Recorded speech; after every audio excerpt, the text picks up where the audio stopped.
Вітаю, шановні українці! Мене звати Марченко Олексій, це роздуми маркетолога. Тема сьогоднішнього відео – як бізнесу вижити під час війни. Хочу звернутися до певної категорії підприємців. Для того, щоб ваш бізнес вижив під час війни, ви можете бути вимушені радикально його змінити. І від того, чи готові ви це зробити, і буде залежати, буде він існувати чи ні. Тому ви повинні дати собі відповідь, чи готові ви це зробити. Якщо так, давайте розбиратись, як ми можемо виконати це завдання і що для цього нам потрібно зробити. Намагайтеся уникнути догматичного мислення, оскільки воно вже стало критичною помилкою для багатьох власників та керівників бізнесу. Ті підходи та тактики, які були актуальні в мирний час, зараз можуть бути неефективними і призвести до краху. Бізнес потрібно адаптувати під нову реальність війни. А це потребує великих зусиль від вас. Війна несе за собою великі ризики. Наше завдання – навчитися їх передбачати та вживати відповідних заходів. Вам потрібно максимально розширити коло вхідної інформації, щоб мати можливість об'єктивно оцінювати ситуацію, ризики та можливості, які можуть бути пов'язані з вашим бізнесом. Для цього спілкуйтесь з профільними спеціалістами. Вивчайте інформацію з різних каналів, не тільки національних, а й світових засобів масової інформації. Давайте розглянемо 5 напрямків, які, на мій погляд, потрібно постійно моніторити. Перший. Яка зараз політична ситуація в країні та в світі? Чого варто очікувати найближчим часом та в стратегічній перспективі? Які закони приймаються та можуть бути прийняті в Україні та в усьому світі? І як вони позначаться на нашому бізнесі? Другий. Яка зараз економічна ситуація в країні?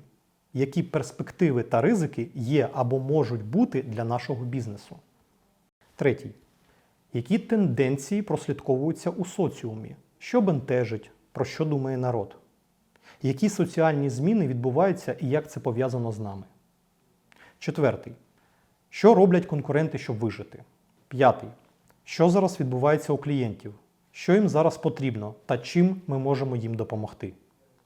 Після того, як ви отримаєте достатню кількість більш-менш об'єктивної інформації, розпишіть для себе всі можливі песимістичні та оптимістичні сценарії та заздалегідь підготуйте варіанти рішень на ці випадки. І якщо вони відбудуться, у вас вже буде готовий, якщо не точний план дій, то хоча б вектор, куди рухатись далі. Таким чином, ваші рішення стануть більш зваженими та менш емоційними, що знизить шанси на помилки. Проаналізуйте ризики, які можуть вплинути на безперебійну роботу вашого бізнесу. Якщо подивитись, як компанія створює свій дохід, то ми побачимо так званий бізнес-ланцюжок від початкового процесу його створення до кінцевого збуту та сервісної підтримки. Наше завдання – детально проаналізувати кожен процес та за потреби провести його оптимізацію. Наприклад, частину цього ланцюжка виконують підрядні організації в якості постачання комплектуючих або як виконавці певної роботи. Ми повинні знайти альтернативу, якщо хтось з наших постачальників раптом не зможе більше нас обслуговувати. Тобто, ми мусимо мати оперативну заміну їм. Можливо, нові підрядники можуть запропонувати вигідніші умови і таким чином стати основними. Ще один варіант – віддати частину бізнес-процесів на аутсорсинг. Це може бути доцільніше, ніж виконувати їх самостійно. Чи навпаки, почати виконувати певну роботу замість аутсорсингу. Подумайте, наскільки компанія залежить від окремих співробітників. Зараз війна. Можливо, хтось піде захищати нас на фронт або емігрує в іншу країну, де не зможе виконувати свої посадові обов'язки. Це може відбутися дуже швидко, а головне – несподівано. Тому ми повинні мати запасні варіанти в кадрах. Або розпорошити обов'язки між іншими співробітниками, щоб залежність від певного спеціалісту не була критичною. Таким чином, ви суттєво знизите ризики для бізнесу та зможете оперативно вносити зміни, адже час зараз дуже важливий. Прибутковість бізнесу визначається двома ключовими змінними – маржинальністю та обсягом отриманих коштів – виторгом. Впливаючи на ці змінні, ми можемо покращити економічні показники компанії. Як варіант, проведіть аналітику всіх витрат та оптимізуйте процеси. Подумайте, як можна підвищити маржинальність шляхом зменшення собівартості. Чи всі бізнес-процеси та інфраструктура зараз потрібні? Чи в повній мірі ви використовуєте їх? Як приклад, якщо ви орендуєте офіс, можливо краще перевести співробітників на віддалену роботу і зекономити на оренді. Якщо у вас є власні площі, які наразі не використовуються, здайте їх в оренду, або це можуть бути транспортні засоби, обладнання, окремі програми чи напрямки роботи компанії, які зараз не актуальні. Звичайно, ці заходи можуть не тільки допомогти, а й нашкодити, тому необхідно все добре зважити.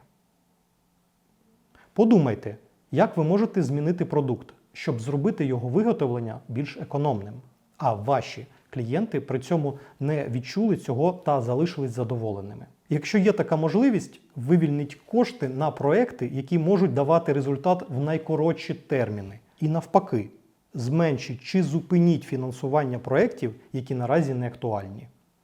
Потрібно чітко розуміти, що мова йде про компанії, які опинилися на межі існування. В той же час, інвестування зараз в проекти, які стануть актуальними після нашої перемоги, може бути вагомою стратегічною перевагою перед конкурентами. Кожен бізнес має свої сильні сторони. Це можуть бути лояльні клієнти або розвинута інфраструктура, топові співробітники і таке інше.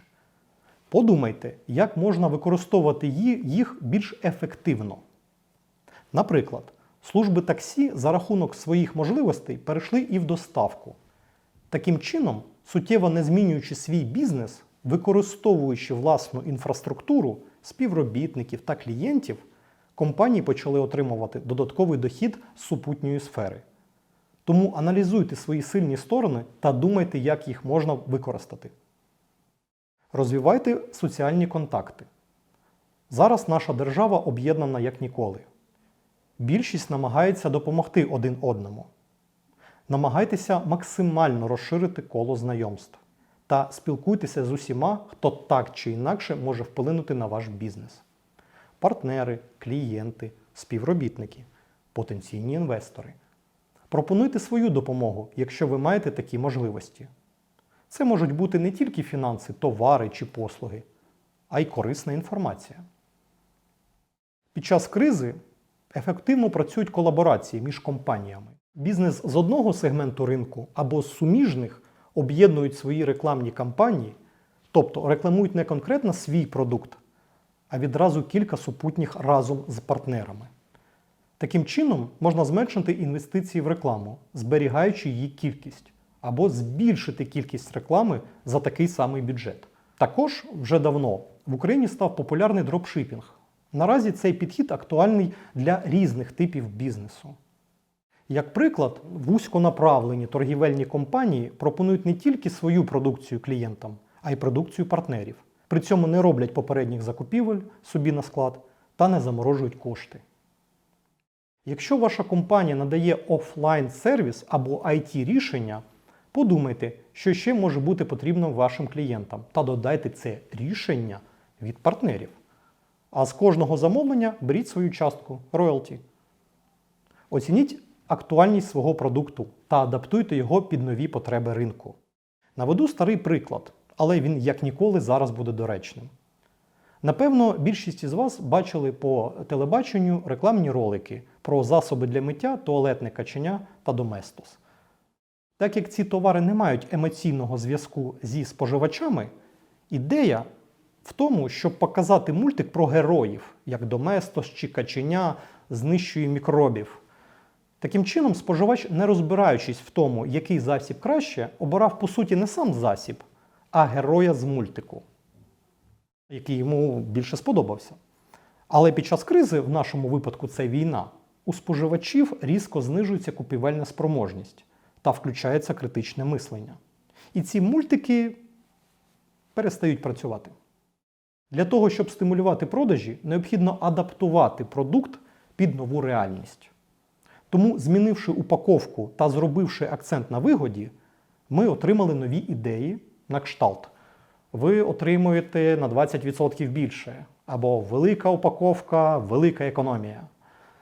Також використовується практика зменшення кількості засобу, щоб стримати на психологічному або конкурентному рівні ціни по типу 850 мл замість 1 літру і таке інше. За таким принципом можна змінювати сервіси, давати підписку не на місяць, а на рік, але з дисконтом. Ключова ідея – адаптувати свій продукт під нові потреби клієнтів. Інші ринки. Потрібно активно розвивати можливості виходу компанії на закордонні ринки. Україна зараз в тренді, і всі про нас говорять. Більшість хоче нам допомагати та співпрацювати. Хоча, слід зазначити, ми являємося достатньо ризикованою країною. Тому розглядайте можливості перенесення бізнесу в більш безпечний регіон, відкриття представництв за кордоном, або пропонуйте іноземним клієнтам більш привабливі умови для співпраці. Це може суттєво вам допомогти та стати стратегічною перевагою перед конкурентами. Крім цього, подумайте, де ще ваш продукт може бути використаний при певних змінах в ньому. Наприклад, ви розробляєте софт для готельно-ресторанного бізнесу, якусь систему обліку гостей. Можливо, з певними змінами цей продукт можна використовувати в інших галузях. Як варіант, у медичних закладах вести облік пацієнтів чи клієнтів в торгівельних компаніях. Таким чином, ви можете отримати нові джерела доходів на базі існуючого продукту. Стратегія. Безумовно, не потрібно робити хаотичних дій. Необхідно розробити стратегію, яка буде враховувати ризики, ваші можливості та часові терміни на реалізацію поставлених завдань.